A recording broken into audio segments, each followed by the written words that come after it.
From being labelled too small, too skinny and chastised for not tackling enough, to 275 games and 574 goals for St Kilda, a couple of All-Australian jerseys and some heartbreakingly close grand final appearances, Stephen Milne shares his footy journey from the rookie list of the Bombers to 13 seasons at the Saints.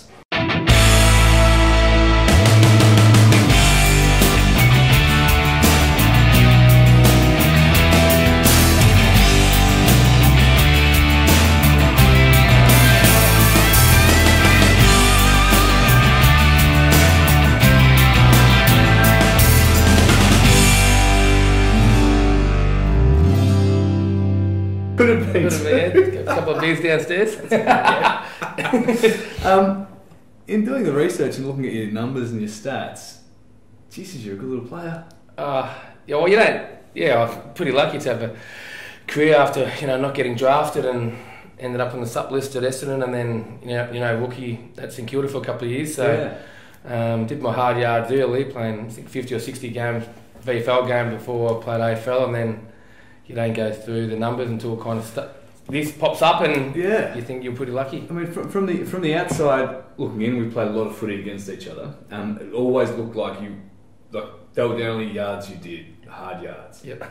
But as I said, when you look at the numbers, your numbers stack up against anybody's at St Kilda and against most people against the game.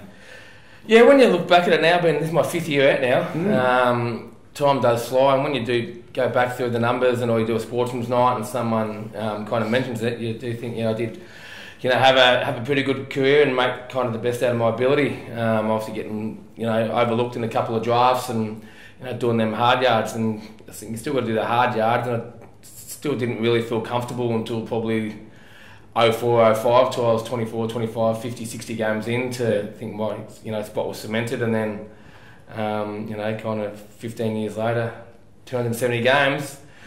You look back at it now; it's 5 years out, and got to work for a living, unfortunately. Now, you didn't get drafted, but you were at Essendon for a little bit, and then that's when you got the chance from St Kilda. Yeah. So, I mean, why didn't you get drafted? Too small, too skinny, didn't tackle enough. Yeah. I had a couple of pretty good years at the Stingrays. Kind of, when leading goal kicking both years were kind of a small forward, and we had some pretty good players that were playing then. You Favola and Trent Crode and Chakatine and Travis Johnson, who went number 1. We had 2 good years, so not that I wasn't a bit stiff, but I thought I did everything I could to put my name up there. Played back, and then it was a top-up player. You could fill in for a VFL team. Yeah. And I filled in for Richmond for 2 games in a row. Went up to Sydney and kicked 4 in the SCG. Then come to Payton Road and kicked 3 as a top-up player when you could pick a under-18 player to top up. Yeah. Obviously, it doesn't happen these days. And then got overlooked. Didn't get asked for a pre-season anywhere, and did my pre-season at Frankston. And lucky enough that I was good mates with Adam Ramanaskis, who got drafted in my year, and they were short of numbers, and Adrian Dodoro rang and said, "Do you want to come and play a pracky match at Whitten Oval?" And ended up playing 3 practice matches, kicked about 3 or 4 in each one, and they said, "Come and you can be on the sup list under Terry Danaher, getting $300 a game." So you effectively got your look in the door because your good mate that you played with, Adam Ramanaskis, pushed you up to Dodoro. Yep.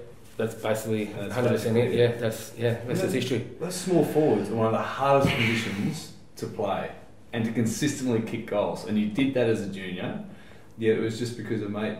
Just pretty lucky. Yeah. And probably as a junior, I probably played that small kind of leading forward, not that kind of small forward. Yeah. And I probably did that at Stingrays as well. So the probably recruiters looked at me and said, he is a small forward, but he plays a bit tall and he won't be able to make it, in the AFL. So it was just by coincidence that I was good mates with Rama, and they were short of numbers. And I remember I was doing a traineeship at Patterson River Secondary College, and I was on camp and got the call and said I'm leaving straight away, and drove as quick as I could to Whitten Oval. Yeah, I bet. Yeah. And then so you've had 1 year with Essendon. Yeah, so 1 year at Essendon, and then I remember going to Mum and Dad's room to check the answering machine, and Johnny Beveridge, the the famous Johnny Beveridge. Yeah. Left a message and said, would like to look at you on the rookie list. Do you want to come and do a pre-season at Moorabbin? And I said, bloody oath, because I was driving to Windy Hill every day with Rama, going back to home in between trainings, 2 sessions a day when it was 7 a.m, and then go home and then come back at 3.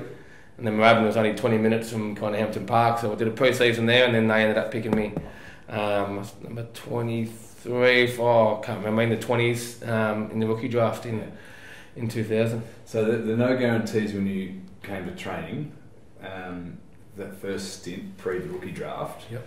You'd have been training with some of the all-time greats. Yeah, it was pretty full on back then. It was your Lowies, your Harveys, your Burks, your Wakelands, your Jason Heatley, Tony Brown, Ozzie Jones, and I'm just this little skinny kid from Hampton Park. Going, what's going on here? But I was lucky enough to have a good year in the 2s, and then Blighty come across.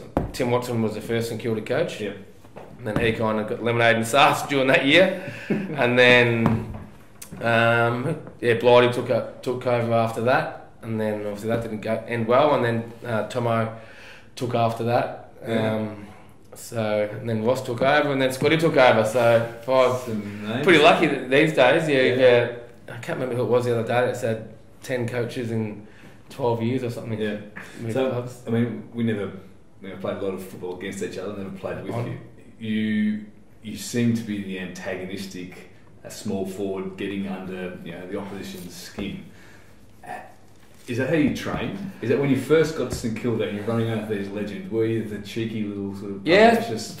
always was. Mum's got a family of 11, 8 sisters, 3 brothers, and they were always kind of up and about and causing mischief. So Mum was always loud, and so I suppose growing up I was always loud. And when I kicked the goal, probably over celebrated a little bit. My junior career and Stingrays, and Rossi Lyon always said, just be who you are, and even in the junior days I was kind of that, didn't really change, and I probably had to hold it back a little bit because I was up and about too much in the early days, and just know when to be serious and know when to have a good time. So time and place for everything, but I've always kind of been like that. Once I get in the field, you just want to win and do whatever you can within the rules to win the game. If that's celebrating or getting under someone's skin by a bit of sledging and stuff, it's always good fun. But be the first after the game to have a beer and shake his hand. Yeah, I mean, there's certainly a time and a place for that, and within the team that's so important to have that infectious character. Was there a time where the senior guys, when you're a young player, had to pull you aside and say, mate, just turn it down a little bit? Yeah, there was certain times, just probably during training and stuff. It wasn't kind of a certain time where they said enough's enough. It was just, that's just who I was. I was always kind of loud and wanted to get the party started on the field or off the field, and just kind of loved playing footy. I was pretty lucky to walk into a footy club and just be up and about and try and get everyone going. There's certain times where everyone just got out of bed and I'm just the same at 7 a.m. or 7 p.m. A few of the boys. Those blokes. You're trying to wake up. And then, you get in the ocean and I'm the one splashing them, and I've got a few guys fired up, but no, all in good fun. Yeah, all in good fun. Yeah, Fraser tried to drown me a couple of times. He hated it. Berkey didn't like it. But it's all in good fun. Good fun.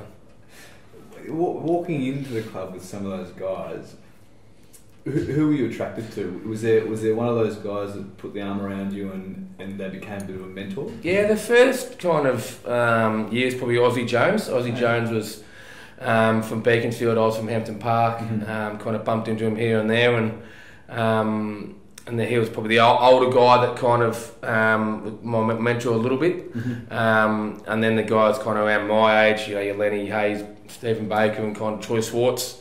That the other kind of 4 that kind of you just gravitate to, and knew they trained their absolute backside off, but then off the field, Bakes and I were a bit of a tandem team, doing some Saint Scared skits and having a bit of fun as well. So that were the guys, but I was pretty lucky. Over my career, I've still got a good balance of guys that I speak to now that are playing, like Yarmo, Jackie Stevens, and Gears compared to Bakes, 09-010 crew, Dells, Cozzy, Rui, etc. And then still speak to really good mates with Fraser and Hamill and stuff. So I've got a pretty good which I'm pretty lucky. Must have done something good along the way. I didn't annoy him too much to kind of keep that balance of kind of older, younger and new guys. We said at the start, and looking at some of those numbers and the stats, 275 games, 574 goals.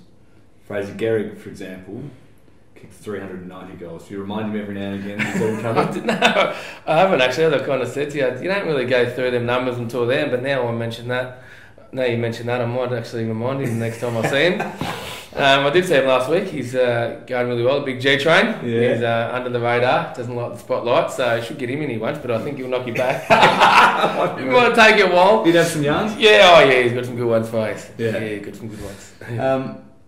And I mean, you averaged 2.11 goals per game, which, as I said, as a small forward, is absolutely remarkable. Rewalk, for example, averaged 2.14 goals a game. We spoke about some of the older guys you've played with. Across the board, who are some of the more memorable players, teammates, champions of the game that you respect really highly? Yeah, well, obviously the two guys kind of mentioned before. Obviously Rui, he's a 6-time All-Australian, 6 or 7 best and fairest.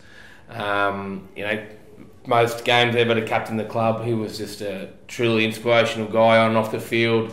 Obviously, doing really well now in the media, the way he talks and stuff like that. He sets a standard for the young guys, older guys. He's probably the best I've ever played with. Just what he went through with his body to get himself right week in, week out. To have that many injuries kind of early, and then kind of 09, 010, week before the grannies and night before the grand final, he's at the hospital getting his knee drained, doing warm up, trying to test his knee, running up and down the hallways. This is the night before the grand final. No, one of them. Yeah, night before the grand final, just to get right. And no one ever knows that. I think it's in his book, which I've only got about 2 pages and got a bit of a headache and a big reader. But what he went through and his knees when he was saying he was cooked, and that kind of just determined. Never met a more mentally strong guy than kind of Rui. And then there's your Robert Harvey, who obviously I was lucky enough to play in all these memorabilia games, not memorabilia. The games where he did the most for the team, 345 or 373. Yeah. We broke all the records. And the way he trained week in, week out, and just no idea about his body and what his body was telling him. He just thought, more Ks I get into my body, the better. Mm-hmm. And I ended up doing a few after hour sessions with him after training, and I couldn't last. We've already done 10k, and he would just do another 10, just running up and down the oval. Yeah. And you never forget that as a kind of kid going through. You just see the best, and that's why he back-to-back Brownlows and one of the greatest St Kilda players of all time. Yeah. And then you got a guy like Lenny, who kind of learned a lot from halves, kind of that midfield resilience to keep going and going, and until your opponent's absolutely cooked. So they're probably the top 3. Work rate, mentally strong, would do anything for you, and really good blokes as well. As a club, you had some incredibly successful years without achieving the ultimate, getting so close.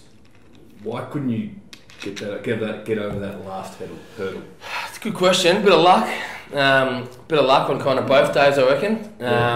We couldn't have done any more in that kind of 09, 010, 11 period to get across the line. Even though the Collingwood game that was a draw, we probably missed the boat in 09. It's probably the one that hurts the most. Yep.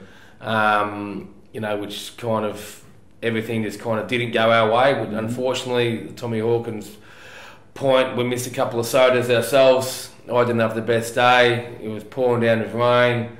The scarlet toe poke, it just kind of wasn't meant to be. And to the boys' credit, as you know yourself, to kind of get back on the horse and go again. It's probably tougher than climbing that mountain for the first time. Yep. As the Bulldogs are kind of finding out at the moment, and obviously Adelaide this year. And to go so close, I was saying to Tara before, we still catch up. It's like we did win one without kind of getting it, so we could still look at each other in the eye and know we didn't leave any stone unturned to try and get that ultimate success. But it would have been, pretty special to be the second, premiership team in it, because not that anyone would look at you differently, but I thought they probably would really, and then I'd probably have me second and only tattoo. But it is what it is. We can look at each other. We still, regularly catch up, and it's like it didn't happen, but there's still an empty bit of a hole there. So that's interesting in itself. In that, even though you didn't achieve the ultimate success as a group, I mean, in your eyes, you did everything you possibly could, and so that was still seen as a success to some extent. Yeah, it was, and I just don't think it was kind of that. It was that bond that we had, that Ross made the players have in that kind of, since he started in 07. You remember, you could probably mention a time where you have that kind of crisis meeting and it kind of turns your season or turns the 10 years of the footy club. And I remember we were 4-8 and playing West Coast over there, and we had to have one, and we had that meeting, and since then we won the last 11, and I think got pumped in the final, but then 08 we made the finals, and then 09 I kind of started that the bubble, and whatever it takes, and sacrifice and stuff like that. So what happens in that meeting where you're at crisis point? Yep. And the coach calls you in? How does it then play out? Well, it's probably more the honesty kind of session where does everyone think they're at compared to where the coaches think they're at, compared to, Brad Sewell might think he's here, but then Stephen Milne might think Brad Sewell's there, so he thinks he's a 6 out of 10, but I think he's a 3 out of 10, he's got to do extra. So until you get that feedback, but it wasn't as a team, we were kind of, there's a few individuals who were playing well, but it was more as a team and working together as a team instead of individuals, not worrying about your career.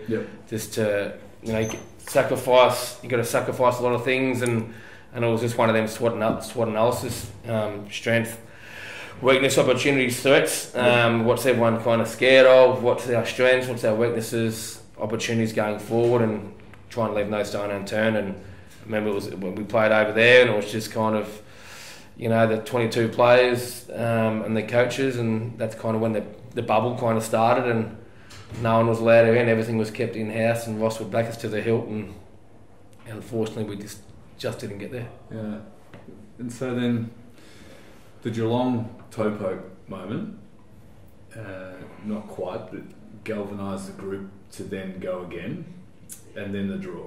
Yeah, we didn't. The draw, obviously the Geelong one was kind of heartbreaking because we got that close. We're the best team, obviously, all year by a mile. That kind of hurt the most. And then to get back on the horse, I remember getting home that night after silly Sunday, Mad Monday, and I was kind of done. I didn't want to play anymore. It was just too hard to get through, and bursting out in tears. It's a bit drunk, but it's just enough's enough. This is after Geelong. This is after Geelong. You can't go through it again, and the pre-season and the meetings and. So just to backtrack a little bit, sorry mate. Yeah. You were the best team for the year, but Geelong came out on the day and were better than you. Yep. Were you cocky? Were you arrogant, or were they just have a better day than your team too? Yeah, no, I don't think we were cocky and arrogant. We always thought we were going to win, but obviously we just missed opportunities on the day. Yep. Kind of. Yeah, I haven't watched the tape, but I've seen the highlights of a little bit of it, and there's some goals that we missed that we should have kicked. There's some chances. Obviously, we had to review the tape. We reviewed it in New Zealand, I think, on our pre-season camp, and we reviewed it pretty heavily. So that was probably the most daunting review I've kind of had in my time in Queenstown. Did Ross really pick it apart? Yeah, he did. It was full on. And it was we just missed opportunities and just didn't take the game on, kind of tried to save it and keep it as close as we did because we weren't a high scoring game, and a couple of things that were going our way during the year kind of didn't go our way kind of on grand final day, and a few of us kind of had poor games, and I put my hand up for that, and a lot of the other guys did as well. But was it an emotional meeting? It was a little bit. Yeah, it was a little bit. A couple of guys got up and not apologised, but just said, that won't happen again, and let the better get over me and stuff like that. But to get back on the horse, straight away was a special kind of thing to do, and we all kind of made a pact that we can't let that be be the Security Footy Club or be the group that we want to be known as. So we got back on it and just pushed each other till we got to breaking point, and nearly got there again, and then there's the kind of one of the draw, and the draw probably took the most out of us, and it was just a big, probably 2-year build-up of us being drained and cooked and knackered, and then they kind of just run us off our legs in the replay. I remember the draw vividly. We were actually there as a group, I think, and as a spectator, it was just bizarre, completely eerie. I can't imagine what that was like standing on the field, knowing that you were just this close. It was just the most empties I've been on a footy field ever. There was just nothing to do. 100,000 people, dead quiet. It was just bizarre. Then they give the Norm Smith medal to Lenny. That not didn't want to accept it, but look back at it now. But you wouldn't. And then remember going to the change rooms and.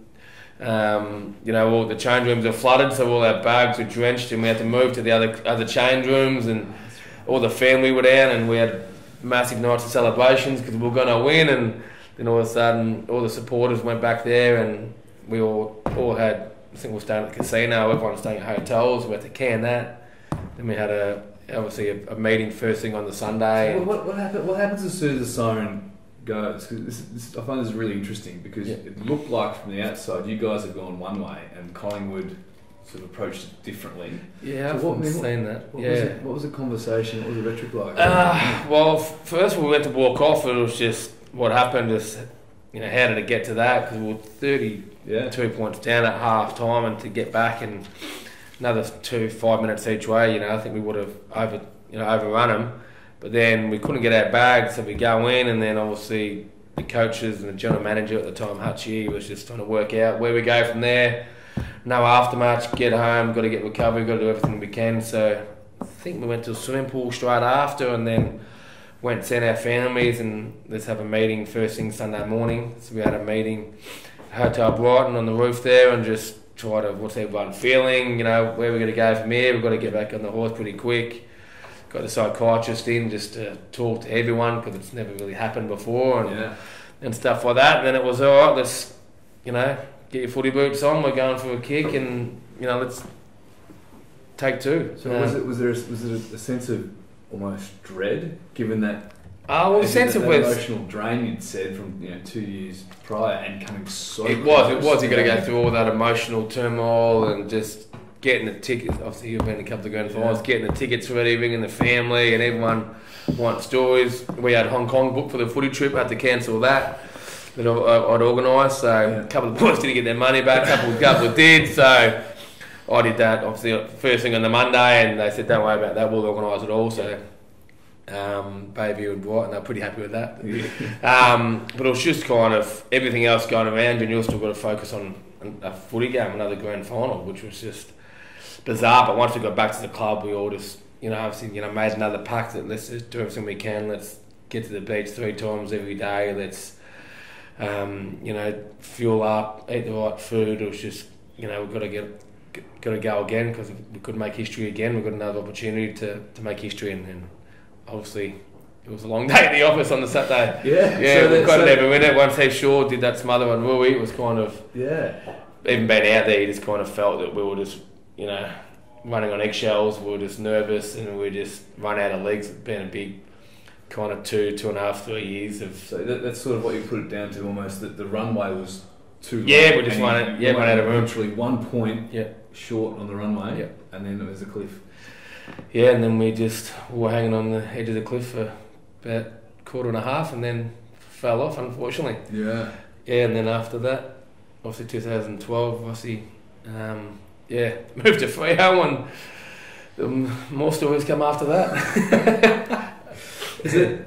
I mean, I'd imagine part of the importance as a group getting together and still having that strong collective bond is cathartic. It helps you guys kind of talk about it. It does. And when we do catch up, it's like obviously working now, and everyone's got kids, but when we do catch up, it's like we're still at the footy club every day. Still the same stories, still the same yarns, still me being loud, just laughing, carrying on, and everyone's saying, be quiet, let's order. It's still exactly the same. Seeing Nicky Dell picked up Tyson from the footy club the other day, and Nicky Dell was down there, and it was just, I hadn't seen him for about 3 or 4 weeks, but it was still like I seen him yesterday with the club together doing weights or whatever. So it's still that kind of same banter and that same kind of bond that when you do see all the boys, Also that WhatsApp group now, there's, texts on that, and it's just the same stuff. Same guys saying the nerdy things, same guys saying the funny things, me taking the PISS out of them all. And so it's just that banter which will go forever, which, pretty lucky, but obviously there's that little hole there, but you can't dwell on that forever, so it is what it is, and you move on, and just, sun comes up tomorrow. Are there any moments either in those games or during your career that you kind of think, what if? And kind of really subtle points where you just go, time again? Not really. There's obviously the bounce, but the bounce, from here to the end of the table, so I've been, asked that millions of times. Could have dived for it, would have been one of them ones. If I dived for it, it would have bounced over my head and it would have looked like so if I could have got it, I would have, because I was literally right in the goal square. So, but I don't, go to sleep saying, what if. There's a couple of other occasions where you just think, should I have run harder there or here or there, but that's just a game of footy, you're always thinking, what if of every game. It's nothing that I haven't lost sleep over or the team's lost sleep over. Or anyone's kind of grabbed me, one of the players, and said, why didn't you grab that, so... I'm kind of really never serious or anything which at work, and the kind of the draw which Channel 7 did a while ago, that's probably the most serious that I've kind of been in an interview. Obviously watching it, they had it there and how far it was away and stuff like that, to how close you could have been to become a premiership player, 2 in 2 years, not just a premiership player, we were 30 seconds off going kind of back to back, so you look at it like that. This isn't a leading question, but for so much of our game, in terms of it being judged a success, is pinned around the ultimate, right? Now, your career was a success, yes? Yeah, I'd say it was. And in terms of that period of time you were at the club, it was a hugely successful period of time. But just with that. Yeah, something missing. Yeah, no, I totally agree. Yeah, I totally agree. There's always just something missing, and if you do all your sportsman's nights, or you do this, or you do anything, and you got that, premiership player next to you, you're not there to get any more benefits, but I think you do, because not that people look at you different. They, it's just a bit of a special feeling that you got that over yourself, or it's in your pedigree that you're a premiership player. And I do think that people do get gigs because they've played in premierships and this and that, but because they've gone to the top and they know what it's like, and it is hard. You need very good leaders to get you there, and very good leaders to get you across the line. There's probably that's the one thing that's kind of obviously missing, and you can't change that. And I was lucky enough to play country footy and still playing now, and I won 3 years in a row after I left St Kilda, and to win one the first year after, knowing the feeling that I won with family friend for 30 years, compared to what it would have been like for the AFL, it would have been like over the moon. As you've been lucky enough to win one. There's that feeling and that bond and that mateship forever. We've still got that, but there's, as you said, there's this little kind of thing missing. Funny though, that mateship and that bond is what you get out of that feeling, and you've got that anyway. So I know. Totally understand. Totally agree with what you're saying. Being one of the legends of the football club, one of the really interesting moves of the Saints, I guess, over the past 10 to 20 years has been the move to Seaford. Yeah. How do you remember that period of time, and how do you reflect on that strategic move? Nothing great about it. It was when you're playing, you don't really get tied up in that, you know what I mean? So it's just the marketing team and the board do what they've got to do, and as players you just get told where to go. Yep. So we loved Moorabbin, that's where the bond kind of started at Moorabbin, going to Hampton Street, going to Bay Street, and eating lunch and stuff to get that, 2 or 3 hours out of the club, because it's meeting after meeting, as you know. Yes. And just that 2 or 3 hours away, just, absolutely talking nonsense and having a coffee and then have to go back. Where when you were at Seaford, it was kind of, you were there all day. There was kind of no escape. It was, wouldn't say an A-grade facility, but they did a really good job. But over kind of 100 poker machines, what they, didn't allow at Moorabbin, which I don't know the full story because you're just playing and concentrating. Yep. You just kind of hear stories. And now all of a sudden, 10 years later, they're back there and I'm dropping my son off there to train for, under 18. So who would have known? Who would have known what would have happened if we stayed there? Would it be different? Because we did. Probably not. Everyone probably thinks it is, but probably not. You just had to deal with what you had. Yep. And I remember we just had 2 spar baths or ice baths on the knees, and in there to the cows, come home after training and just watching, a little TV box, Channel 10 News, and but it wouldn't be different. But I didn't like weights at the best of times, so they even had more weights. It wouldn't be any different for me. So, but we did have very, very poor facilities. With pigeons and possums running around in the roof and all that. It was a bit dangerous at stages, but now it's a first class facility now. Why was it dangerous? Oh, well, there's pigeons and there's plaster hanging off the roof where you're doing weights and stuff like that. But we made the most of it, and as you said, we were in that bubble. And I think Seaford was good, but there's a lot of the guys that were obviously Brighton boys and Sandringham and Cheltenham and Joey, St Kilda, Port Melbourne, driving down the Eastlink to Seaford and back. It's a long day for them boys. It wasn't too bad for me, only 20 minutes down. I get the impression you reminded them of that a little bit too. Yeah, I do.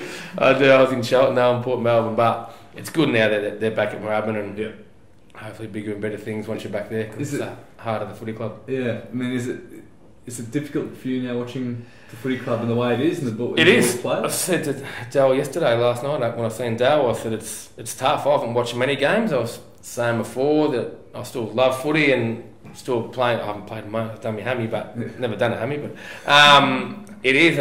It's a Friday night and they're on, but obviously we're not going great to the night on Friday nights. But it was about 6 weeks ago. I didn't do nothing on a couple of Saturday nights, and I just went home and the Saints were on, and it was pretty tough to sitting there watching kind of how they're going about it and kind of going through that rut of where are we as a footy club and what do I do as an individual, and do I just try and play well to save my career, or and when I got there I was part of the Saints 01, 2000, 99, 2000, 2001, but I kind of only had that 01, 02, and then we kind of started coming good 3 or 4, but as kind of I've left. When all the boys, as I said, I've been out 5 years. Haven't made finals for longer than that, 7 or 8. So they're in a bit of a tough situation, but they've just got to find a way to get out of it.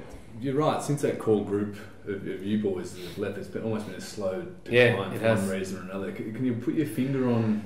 Oh well, we were pretty lucky. We had a lot of leaders. Like when we were kind of going through that stage, so if 2 or 3 were out, 2 or 3 would come in and wouldn't kind of miss anyone.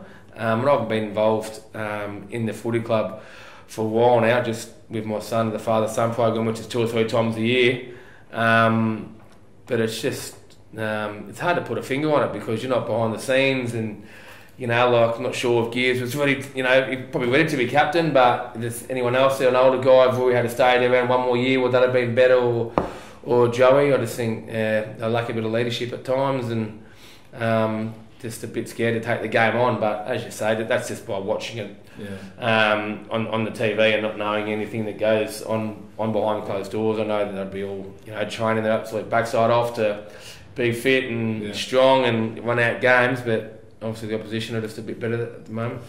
And you mentioned you've got a son involved in the father-son program down there at Saints. That must be a great feeling for you. It's good. It's freaky how quick time goes, because all of a sudden I was playing there 5 years ago and now he's 16 and a half and kind of training down there, So, he's going okay, made the Dragons list, and so he's played a couple of games now, just as a bottom major. So, he's held his own. He didn't look out of place, so... Has he got the old man covered, one out in the square? Or he thinks he does at the moment. I don't know if I've got him in a wrestle at the moment. He's a bit taller than me, and he's got a bit of attitude, which kind of taught him. I can imagine so. No, he's going well. He's the coach has said he's like kind of the last 4 to 6 weeks. He's kind of come on leaps and bounds. So if he can play another 4 or 5 games this year, just get a bit of a taste for it and kind of play as many as he can as a top ager next year. Yep. Who knows? So.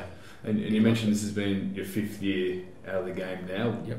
What's that transition process been like? Yep. It was pretty full on early. Obviously had a bit of stuff going on behind the scenes early days, and couldn't get a job for about a year or so. Did a bit of work with the great Fraser Garrick at Tough Turf. Yep. Loved that, which is absolutely killing it. And that was actually labouring and doing the hard yards, and I'm no handyman, and I think he's seen that I was no handyman, so I took a couple of months off and took the family to Thailand for a month, and just my missus wanted to live over there, but a bit hard to make any money over there, Dale, so we had to come back.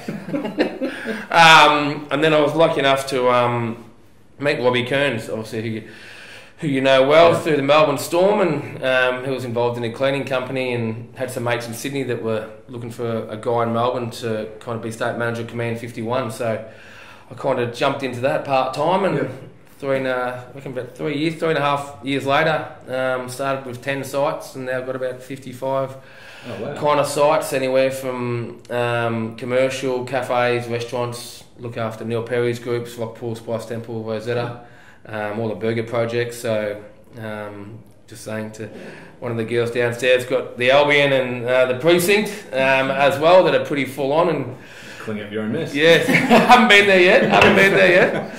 Old motel days that bumped into you a couple of times. That we had a couple of drinks, but I haven't been in the oven yet. I'm there in the morning cleaning up. But the cleaning company's going good. So start early. You got to check all the sites kind of before lunchtime, but it's keeping me on my toes. And so I've got about 35 cleaners underneath me that I kind of manage, and kind of meet the managers, every day, just to make sure all the sites are good for service. So it's going well. Yeah, and you sort of touched on the Saints before, but do you enjoy watching the game today? There's been a lot of talk recently. No, not really. I still think the game's in good stead. I don't obviously buy into the game stoppages and stuff. I think all the teams that aren't going so well at the moment are just very young and inexperienced, where the good games of footy, which I did watch on Sunday because I was at home with Geelong Richmond, it was actually a good game of footy to watch. So I just think all the talk about new rule changes, a couple of them that I've heard that a few clubs are trialling, but I just think it's in every competition in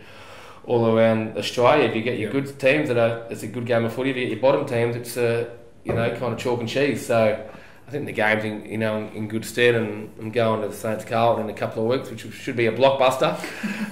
The President's Lunch, so that'll be the first game I've been to for a couple of years. So I'll get there, but if the Saints are on at home, I'll sit down and watch and cheer like I'm still playing, and celebrate. But there hasn't been much celebrating. But out of jail last week, but hopefully it's up and onwards from there. We'll wrap things up shortly. Just want to do a quick word association. So I'll throw a few names at you. And tell us what's the first thing that pops to mind. Tim Watson? Gave me donuts, actually. Yeah. I had a bit of an argument with Tim on the radio one day. Yeah, he didn't say good day to me or anything. So, nice guy, but didn't give me anything as coach. Disappointing. Grant Thomas? Unique. Unique? Yes. Ross Lyon? Second father. Scotty Waters? Different. Lenny Hayes? Superstar. Rui? Gentleman. Del Santo? Fat ankles. Legend as well. The great man, Del. He was my footy trip roommate, so good man, Del. We'll leave that one there. Joey? Very opinionated, Joey. Yes, loves a good D&M, loves a good argument. Yeah, good man, Joey. And loves his footy too. Yeah, loves his footy. Knows it very well. Cozzy, good to be around until about 2 o'clock. Then after 2, don't be around, Coz. What about Bally? Bally, sarcastic. BJ, angry. Fraser Gehrig, or he's probably been in the grand like unique, very different. Quiet achiever. Quiet achiever phrase. When was the last time you cried? Oh, good. I cry every now and then in a movie, like 1 or 2 tears. I can't remember the movie, but last time I probably cried was probably my first 2014 grand final, Strathfield Say. Yeah, my first grand final after the game. And we'll wrap up with, if you could have 4 others on a footy trip with you, who would they be? Stephen Baker is definitely number 1. Ozzy Jones, number 2, and I would take bit of left field. I'll take Shane Warne. Shane Warne, very good. Shane Warne. And I will not go into reasons as to asking why. I would take Warne. He's Millie, thanks very much for coming along. I've really enjoyed the chat. Thanks, bud. Appreciate it. We're talking footy.